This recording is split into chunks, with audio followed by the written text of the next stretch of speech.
We'll just give it a minute so everyone can join.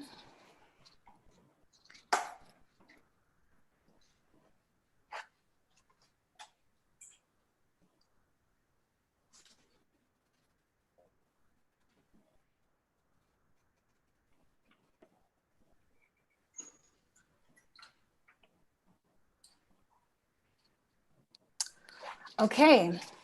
Hello and welcome everyone to today's event called Youth Movement Against Police Brutality with End SARS. What happened and what's next? My name is Tito Kolawole and I am an international lawyer, researcher on race, gender, law, and development. And I'm also a proud Columbia Law School alum. So I'm really happy to be here. I'd like to thank our organizer, Columbia Law School's Human Rights Institute, and also our co-sponsors, which is the Black Law School Association, the Law in Africa Student Society, and RightsLink. So last October, we saw Nigeria erupt in protests. Youth from across the country took to the streets to protest police brutality. They also called for the disbandment of a notorious police unit called SARS, the Special Anti-Robbery Squad. We saw protests not only in Nigeria, but also around the world with the Nigerian diaspora. We also saw extensive social media organizing under the hashtag #EndSARS handle. The events took a gruesome turn, to say the least, when it was October 20th, 2020, and the Nigerian military opened fire on unarmed protesters at the Lekki toll gate, which was one of the main organizing sites of the movement. And so our goal today is to kind of unpack the #EndSARS movement, to figure out how did it occur, what happened, and how do we move forward?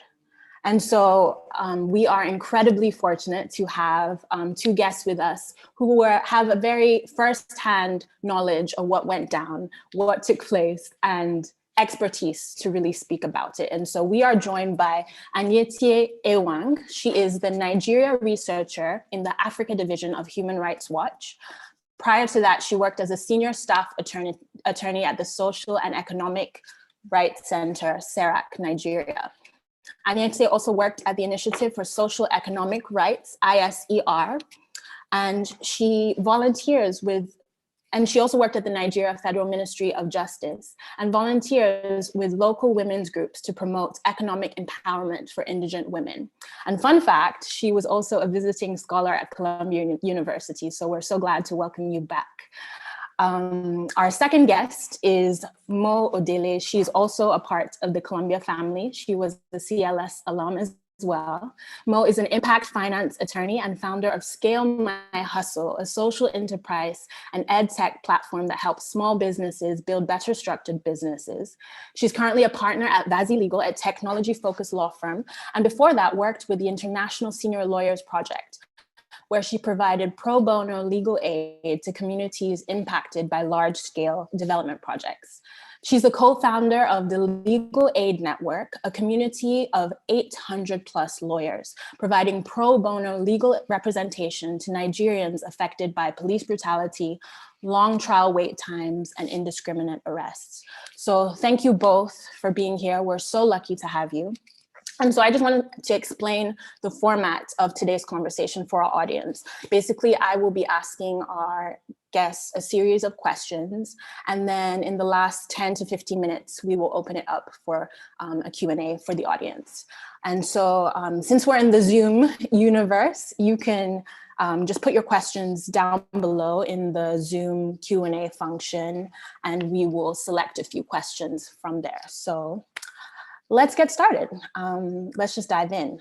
So my first question is, I just wanted to kind of zoom out a bit and figure out, what does police brutality look like in Nigeria? I mean, I know many people on the call are probably dialing in from when we think of police brutality in these countries, we're thinking the killing of unarmed Black men and women by law enforcement. We're thinking of these kind of racialized white supremacist systems. We think of the Black Lives Matter protests pretty much across the globe in the summer. And basically, just these racialized conflicts between law enforcement and people. And so, Mo, what does police brutality look like in an all-Black country such as Nigeria? Sure, happy to answer that. And Tito, thank you for the recommendation, for the introduction. I feel really excited to be around, Columbia alum, and then, speaking to the students as well. Columbia has a very, big place in my heart. So this really excited to be here today. So yeah, I can, open, sort of give an introduction and to your question, rather, police brutality, just like you said in your introduction, looks very different in Nigeria. And the history of police brutality in Nigeria cannot be divorced from our colonial history. When you think about it, Nigeria being, a former British colony, what happens is the police brutality, I like to say, it's a feature of the system, right? It's not a bug, in the sense that when, during the colonial era, the forces actually existed there to basically just do the will of whoever was ruling the country. And then when you think about the fact that after colonial rule, Nigeria had some brief time of civil leadership and democracy. And then we also have a very, very, interesting past with military rule as well. So a lot of the way our law enforcement interacts with, with the people in Nigeria is really a function of how they had, how it was created from colonial rule leading on to military rule. Like that's the way things have happened. And just to give some more context, under military rule in Nigeria, you had situations where there were different sorts of units of different armed forces, right? So basically you had all sort of rules and regulations. You had situations where people were literally, beaten up with canes for like dropping things on the streets. I mean, we don't want people to like litter the streets, but at the same time, you don't want to, start to brutalize people, right? But those things were things like my parents grew up, and it was normal. It was normal for you just walking down the street and just see someone, with an armed rifle just tell you, hit the gun on the back of your head, that kind of stuff.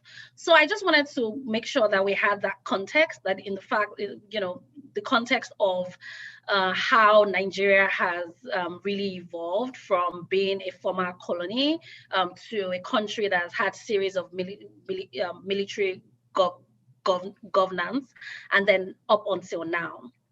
So, and then, speaking today, what police brutality looks like in Nigeria is that, just like I mentioned, you had this system where people have very little accountability. So the police had operated as, my will is final and nobody else could check me. There are very few cases where people have successfully tried to get any sort of accountability from the police. And that sort of has influenced how, again, they continue to interact with Nigerians. Another thing also is the fact that in Nigeria, for instance, people can easily get lost in the system. So what I mean by that is we don't have a central database of who's getting arrested and when and by who. So what it means is you could get arrested by a police officer, and if nobody knows that you were arrested, you could just disappear. So that fear also made people to car towards the police. So whatever the policeman says, you're like, okay, fine. This, the worst could happen to me. So I'd rather not be arrested. So if he tells me to get on my knees, I'm going to do that. If he tells me to, jump up 10 times, I'm going to do that. You get what I mean? So that kind of, that sort of lack of accountability kind of seeps through even how the police now decides to interact with even the younger generation. So now my generation. So what has happened now is SARS was started to focus on, armed robbery, but they just stop people. So I have, probably cannot say, but I have like a double piercing on my nose. What this means, very insignificant, but what it means is if I'm stopped in Nigeria or, prior to October 2020, I could be stopped by SARS and they will just simply take me into custody, arrest me because I have piercings. So for them, it's like you have, because of the lack of accountability, that sort of abuse of power just continued to expand and expand until it got to a point where, people just couldn't take it anymore. Thank you so much, Mo. I feel like we usually hear about SARS in a vacuum. And so you pointing this historical context of kind of this authoritarian colonial power, which is then we're getting military rule eventually in Nigeria. And this kind of lack of accountability that has seeped in even to the democratic Nigeria that we have today, and just really law enforcement powers who kind of have been for a time acting without any consequence. And so you mentioned SARS and kind of, this idea of, even things as simple as having a nose ring, you could be stopped. And so I'd like for Anyete to kind of give us a bit more background on who are SARS, why do they exist, and sort of what are the types of violations they've committed in the past. Thank you very much, Tito. So, like Mo mentioned, SARS is the Special Anti-Robbery Squad.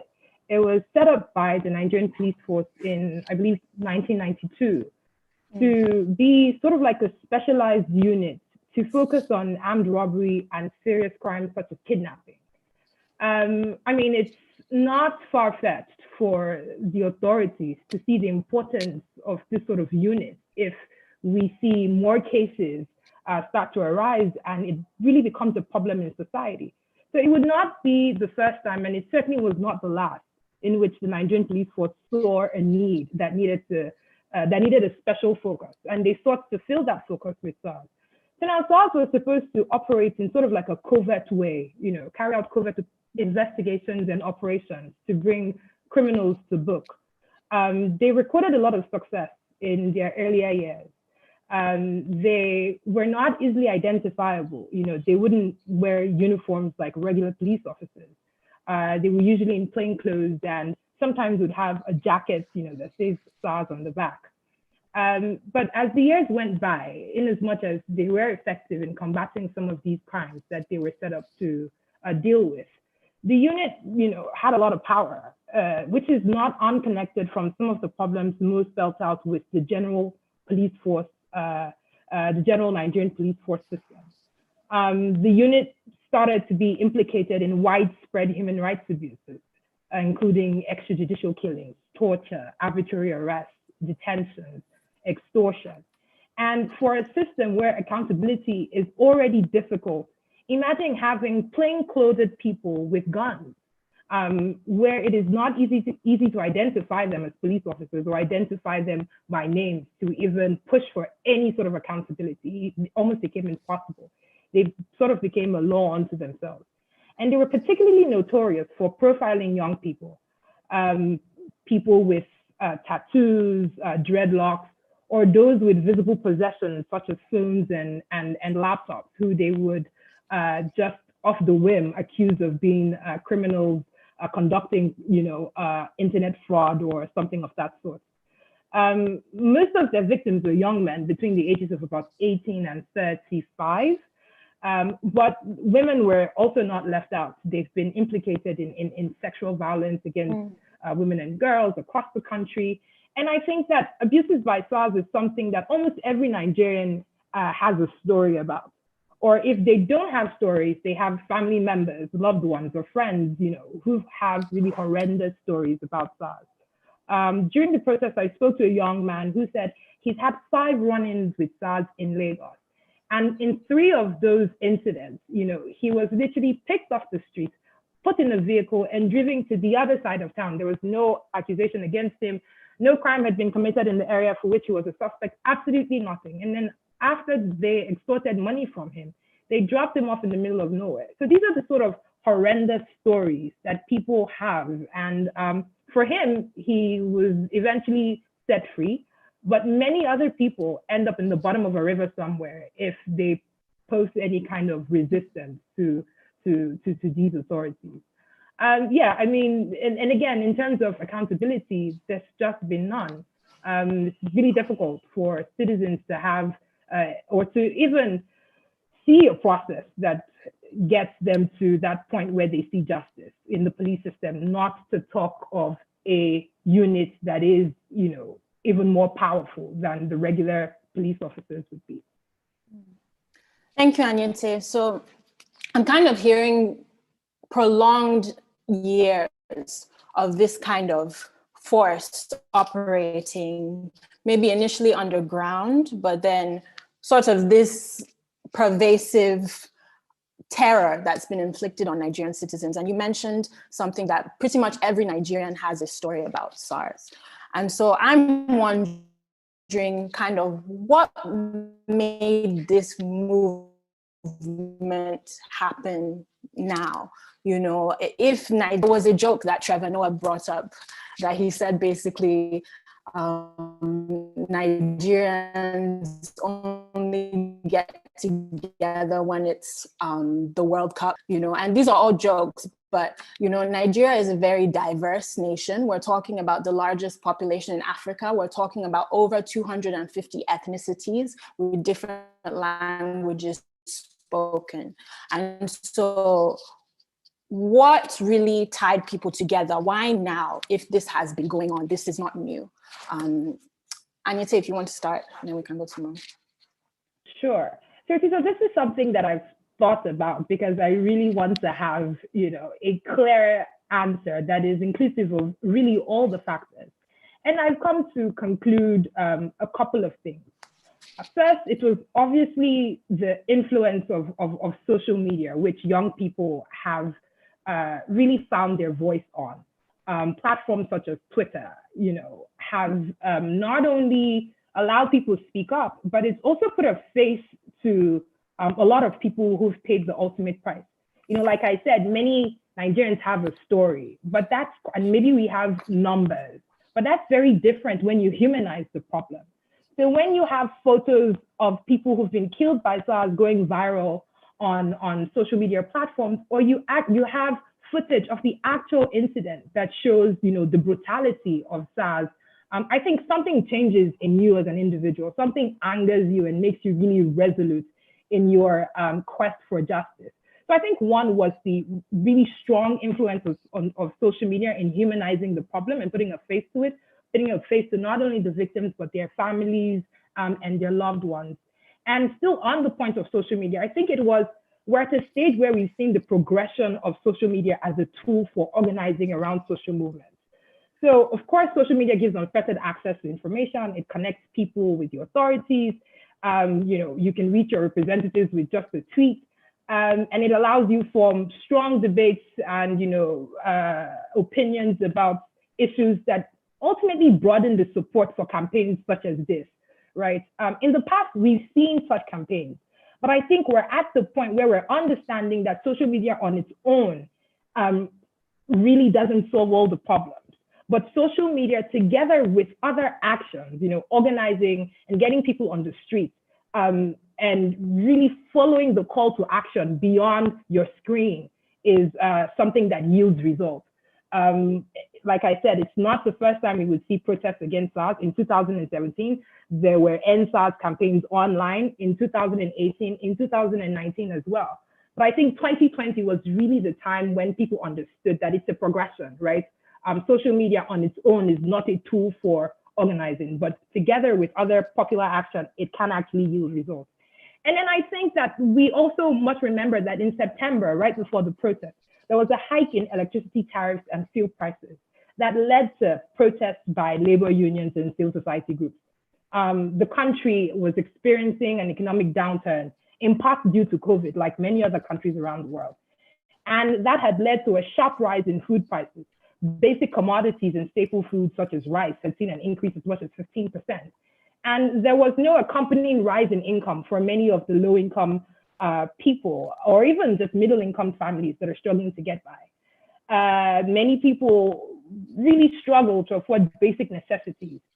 And we know for a fact from our research that people have been pushed further into poverty just by the economic downturn and the issues the government has had, just being able to provide for people with COVID or not being able to provide for people during the COVID pandemic.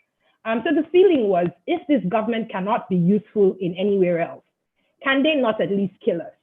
I remember vividly one protester in a video that went viral saying, we're not asking for food. We're not asking for good roads. We're not asking for better schools or hospitals or stable electricity, all of which the government has failed to provide. We're simply asking not to be killed.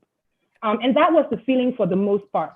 Years of pent-up frustration as a result of government failure and neglect was also a key contributor. I've thought of a bunch of other things, but I think I'll stop here. These are three of the top factors that I've concluded on. Thanks, Anyete.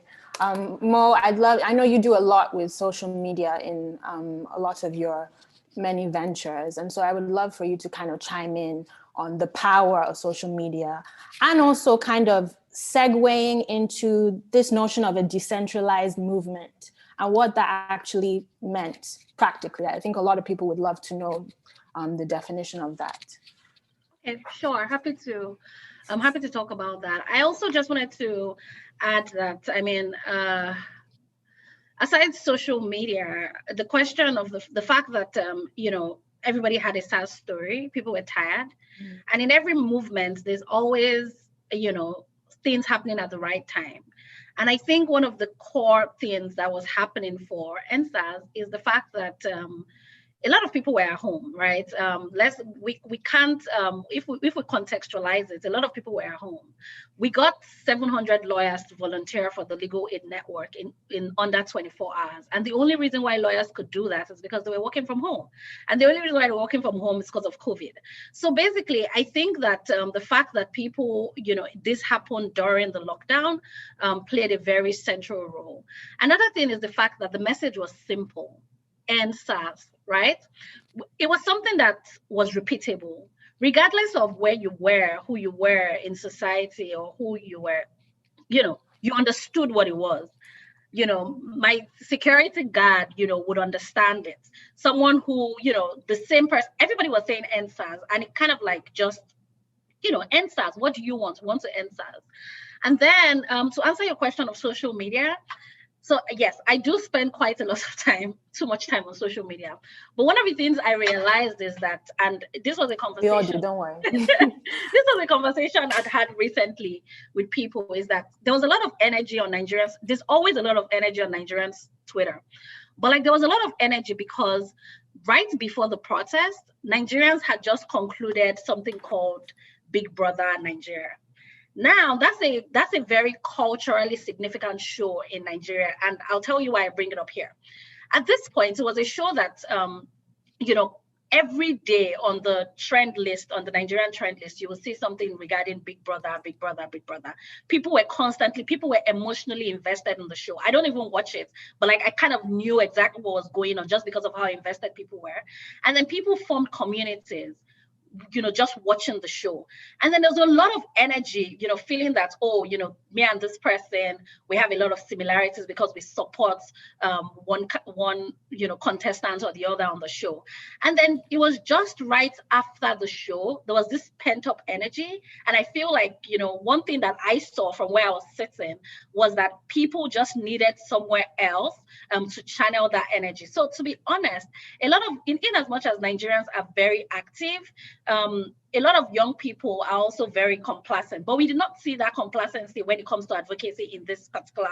It wasn't obvious. And I think also because, so many people, there was this energy in social media coming together. People had come together for one cause, and then they just channeled that same organizing, because there was a lot of organizing for how you vote for your favorite candidates on Big Brother. That same organization was channeled to fundraising, providing medical aid, providing legal aid for the NSAS movement.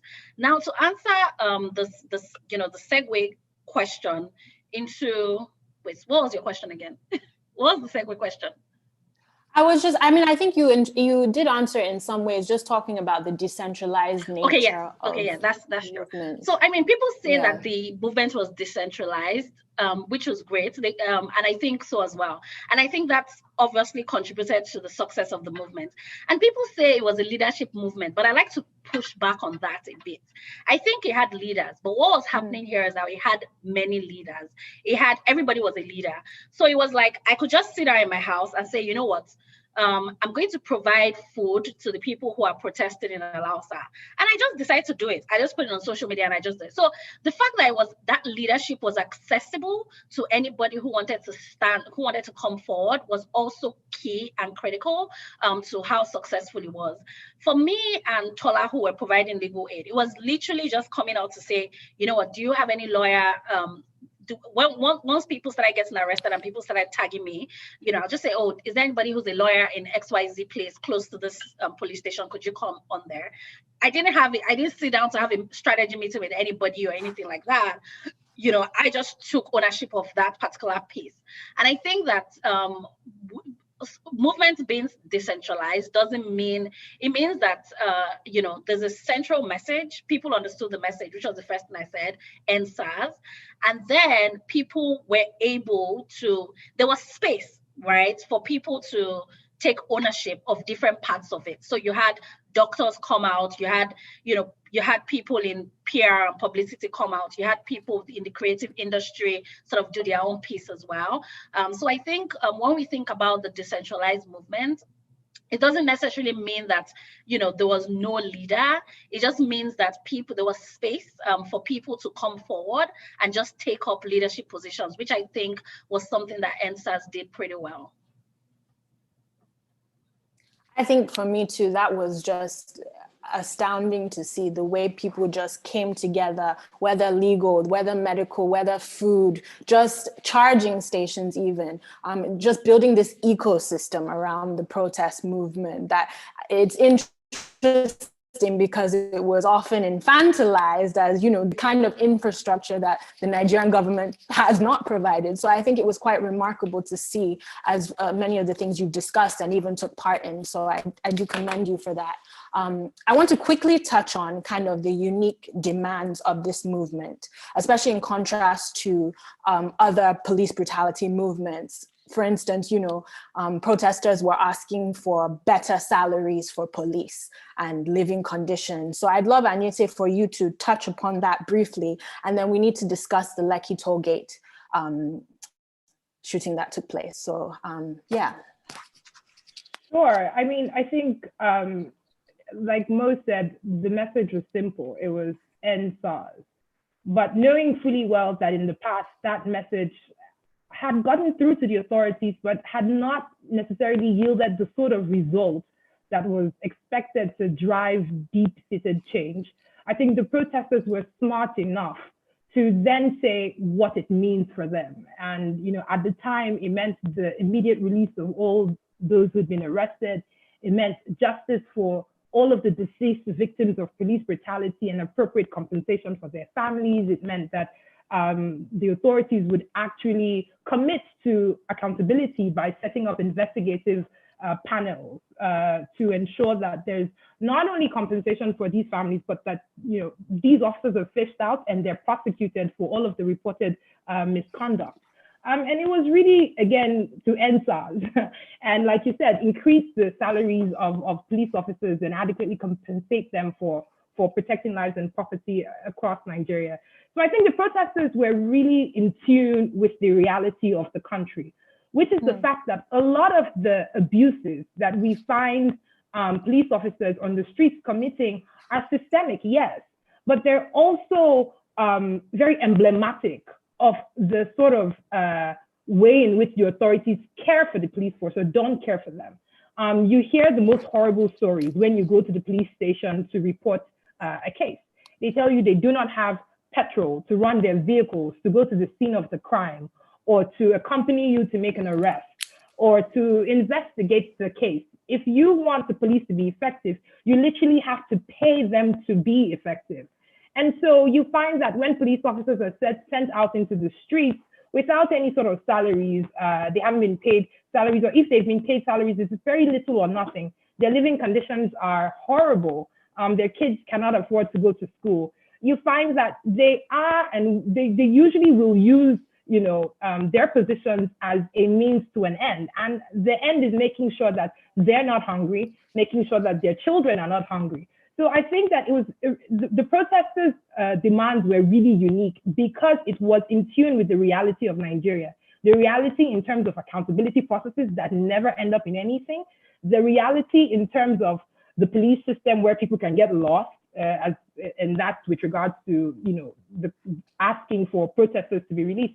And then the reality that these police officers are not adequately compensated. And that for many of them might be a propelling factor for some of the abuses that they carry out on the streets.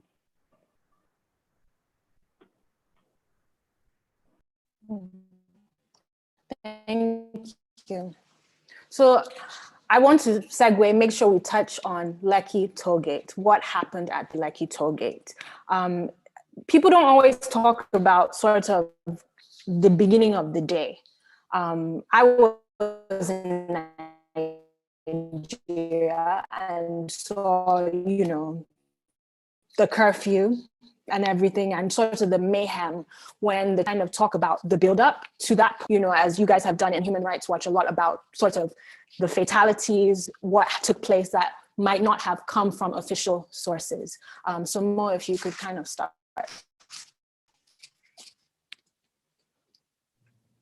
Sure. I mean, October 2020 was, it was surreal. I actually was under COVID isolation at the time.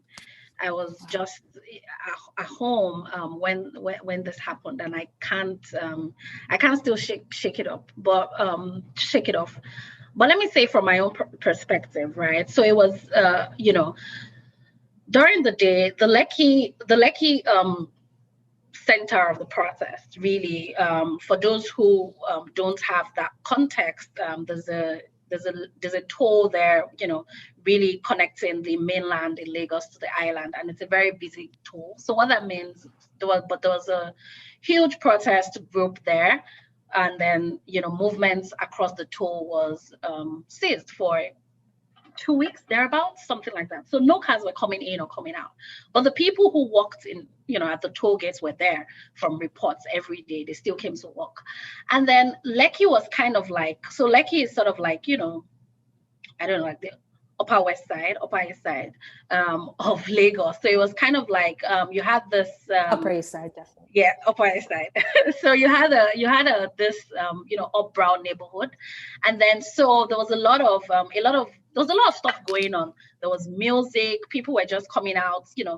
People had different reasons for coming out to see their friends, coming out to listen to music. There was DJ, there was food, there was charging stations, and then still protesting, but at the same time, still, enjoying the process. And then, in fact, on social media, there was a backlash against the Lekki Center, saying that the Lekki Center was not serious enough, that they had to, they didn't come out, they were not serious. They were, they had a DJ and all of that. Like, they should face the protest because that's what we are here for. I didn't see anything wrong with it. I thought, if people want to come out and also, do the things that make them happy while they are protesting, there's nothing that says that you cannot do both. So, and then, things started to escalate. Just that day. And then the government issued a nationwide curfew that day. And then what was happening was that it was the announcement for everybody to go home was made around noon. And then Lagos is terrible with traffic. It's like, maybe New York on steroids when it comes to traffic. And then so telling people to leave where they were at noon and get home before 4 was almost impossible, right? Like, so it wasn't a thing that could happen, if we're being realistic. A lot of people came from far and wide, so it was not going to happen. So I guess for a lot of people who were at the toll gates, they just said, it's probably better for us to be here. And then prior to this time, there was a lot of media, there was a lot of stuff circulating on social media that if you sing the national anthem and hold the national flag, the Nigerian flag, no law enforcement agents, especially soldiers, are going to shoot you and all of that. So for people who have watched the videos, you could see that people were singing at the time where bullet rounds were being heard. You could hear that just before that, people were singing national anthem and the raising Nigerian flag, and that was where that came from. So I think it was about maybe, I want to say around 3 o'clock or something, that the curfew was extended to 8 p.m. Anyway, all of that happened from where I was. It was me providing legal aid, kind of like just trying to match people up with lawyers. And next thing I started hearing, oh, we need to get ambulances. There's been a shooting at Lekki Toll. What's happening? It was a lot of confusion. Nobody really knew what was going on. Now, in retrospect, of course, the Lagos state government came out to say that they did not order the shooting. Nobody has come forth to claim any responsibilities. In fact, the army had said that they were not there. And then during the judicial panel inquiry, when they were giving out evidence, they came to say, oh, they were there, but on the instructions of the Lagos state government. Then later on, they said, oh, they didn't go there with live bullets. And then later on, they came to say they had live bullets, and they had a combination of live bullets and rubber bullets. So it's been, this whole thing where, as Nigerians, we feel gaslighted, where it's like, see, we saw exactly what happened, right? And thankfully for us, there are people who were streaming on social media. We saw what happened. We want answers, and now you're not giving it to us. So it's still that sort of, there's still it was 100 days, I think, yesterday for Lekki, for the shooting. And it's still a sore point for a lot of young Nigerians who came out, because we still do not have answers. Nobody knows what happened. The government is still in denial. People who were there feel gaslighted. Now I feel in a position where I can say this now. 2 weeks ago, I couldn't say that I have spoken to people who were actually at the toll when the shootings started. And, it's just really sad and awful. We provided medical aid, and I know how many people we had to get to hospital that night. We also had situations where it was probably 30 minutes after the ambulance got there that they were allowed to actually take people on there. These are records I had. I had conversations with people trying to get, the ambulances trying to get there.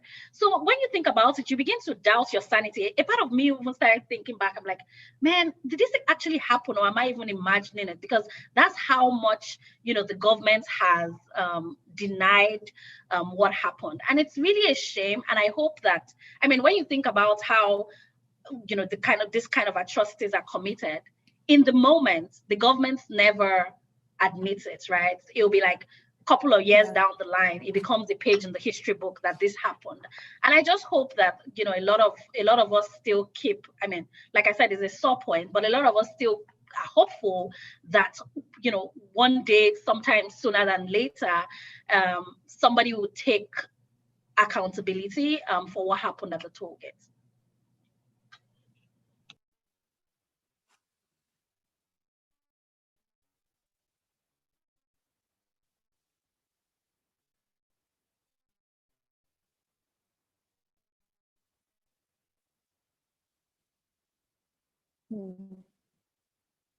Thank you.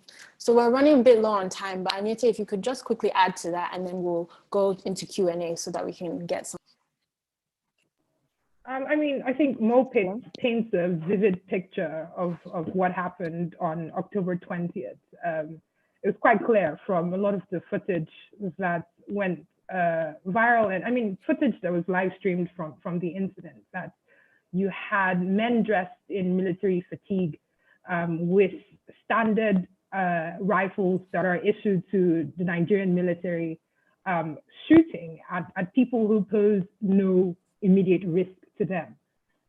It was a clear use of excessive force against protesters, which is it's criminal under our constitution, all of the international human rights treaties that we've signed on to. And there is a call for accountability that must be heeded. And that call for accountability is necessary, not only to ensure justice for people who have lost their lives that day or had life-changing injuries. I've personally seen and spoken to people who've had their limbs amputated after that incident.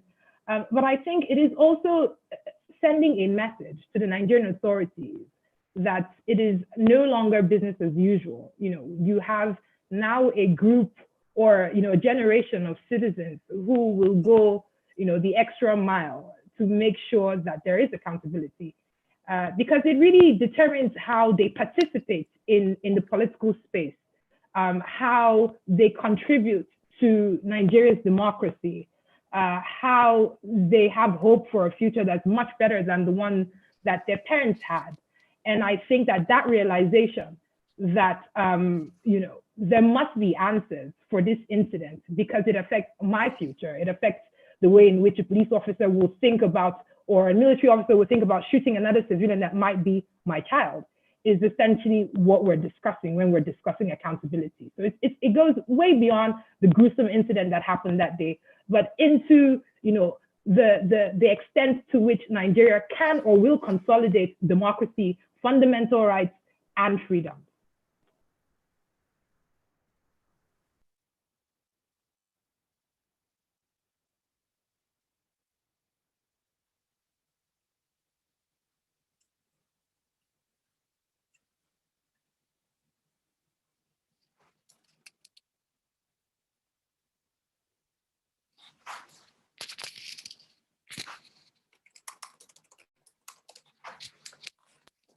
Hello? Yeah, we can hear you. Can you guys hear me? Yeah. I can hear Okay, you great. too. Sorry, we had a bit of connectivity delay there, but okay, yes. So thank you guys so much for just painting that picture of what occurred at the Lekki toll gate, and just the horrific nature of it, frankly, and the need for accountability. And so I want to transition. We have just a few more minutes into some of the audience questions. I think maybe one person will take one. I think we have space for just two really quick. And then I just want to get a sense of what next from both of you. So one person asked, judicial panels were set up across the country in response to the protests. Has there been any worthy development from these panels? And I'd like Anyete to answer this one. And then Mo, there's a question on diaspora. We'll come to that you can answer. Yes, let's begin. Yeah, I mean, what's interesting is that the judicial panels of inquiry was not actually instigated by the federal government. It was actually a decision by the National Economic Council, which is made up of all of the state governors. So in response to the protests and the demands of the protesters, they said, okay, we're willing to take up this responsibility to set up investigative panels in all of our states to find out the extent of child abuses, ensure that there's accountability. Now, in the aftermath of the Lekki incident, the Lagos State Judicial Panel of Inquiry extended its mandate to investigations into the incident, the Lekki tollgate incident. The panel is made up of a number of people that were selected by the Lagos state government, and also a number of 2 youth representatives that were in the forefront of the protest. And essentially, they listened to testimonies from victims. They call on other actors, including the military, to come and give their side to the story. And it's a process that's been ongoing. So they're mandated to sit for about 6 months, and everyone is watching that process to see what comes out of it. Now, in terms of whether or not there is really a sense that this judicial panel will do justice, I think that there's not a lot of excitement. People are not at the point where they see this as the answer. And I'll tell you why. The first is the fact that these panels were set up by the state government. So the federal government is not taking any sort of responsibility. You still have statements coming from key representatives of the federal government, including the Minister of Information, saying this never happened, right? Secondly, there's a question of whether or not these panels actually have, if they can actually make recommendations against institutions that are under the purview of the federal government. The way Nigeria works is that there is the powers to oversee the Nigerian police force and the Nigerian military is strictly under the federal government. State governments have no powers, even though they house state police commands. And so there's a question of whether or not, these state judicial panels of inquiry can actually make recommendations against, these institutions. And of course, the fact that these are recommendations and they have no binding judicial force behind them. What is to say that these recommendations will actually be well received by the authorities and actually implemented? So there's a lot of skepticism about, the panel, and skepticism that is also rooted in Nigeria's history with judicial panels of inquiry. Throughout our recent democracy and even our military era, there have been several judicial panels of inquiry set up to investigate different incidents, including massacres where hundreds of people have been killed. Those reports. We're actually running out of time, Anita. Sorry to interrupt. You're making good points. So just like the accountability and it just plays into a long history of distrust, I think, with the government. But I think we're slightly over time, and I apologize for that. But I just want to really quick, 10 seconds, what's next? What can we do going forward? People even asked in the diaspora, what can this look like? Mo and then Anyete, lightning speed. Okay, awesome. I think the diaspora plays a huge role. The diaspora was very helpful in terms of helping with the social movements cost money, and then just being able to send in money and donations were really, really helpful for the movement. So I think that's one critical role that the diaspora played. Also, as you know, the UK Parliament had an inquiry into it. So that was also because of the pressure that the Nigerian diaspora in the UK had put on the government. And then you saw that even when Nigerians were stopped from protesting, they were still processed in different parts of the world. So I think the diaspora was very instrumental, not only to help in the movement, but to also sustaining the momentum. And then the next thing is, what next? I think what next really means the different people, because now you have like different agencies working on different pieces, is really defining what the making clear what the theory of change looks like. What does the end of police brutality look like in Nigeria? What does that picture? How is that picture like? What does the government need to do? I think for a lot of people in government, they still hide under the ignorance that they don't know what needs to be done. So I think there still needs to be a lot more clarity on what that theory of change is and how to practicalize it. A lot of movements and a lot of organizations have spun off NSAS. For instance, we extended our legal aid into an organization that is now providing legal aid focusing on police brutality and prison decongestion. So I think sort of like putting together all those different pieces and defining that theory of change is like, the next step for me. Thank you. And Anyete, really quick, sorry guys, we're low on time. No, I think I'll just say apply pressure. That's a common phrase in Nigeria, but it literally means, don't let up. I see at least once every week, NSAS is still trending on social media. It's a reminder to the authorities that we are going to get accountability by all means possible. We're hoping to get accountability by all means possible. And like Mo already said, with the diaspora community, it's, applying pressure to your leaders, right? Reaching out to your representatives, your parliamentarians, people who can influence the country's foreign policy towards Nigeria. And make the Nigerian government really feel that pressure, not only from within, but from outside. And essentially really make sure that we're carrying everybody along. I think that the movement needs to go beyond, social media, which is still only accessible to, few Nigerians in the grand scheme of things, and getting youth to engage in political participation, which is key to, getting the sort of country that we want.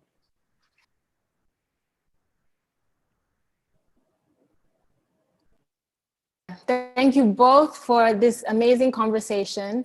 Thank you to the Columbia Law Human Rights Institute, the co-sponsors, BALSA, LAS, and RightsLink. We really appreciate everyone tuning in, and there will be a recording on HRI's YouTube page. So thank you, Mo and Anite, again. I really appreciate you taking the time. So apply pressure. That is the parting thought. So thank you, everyone. Take care. Thank you, Tito. Thank you guys for having us.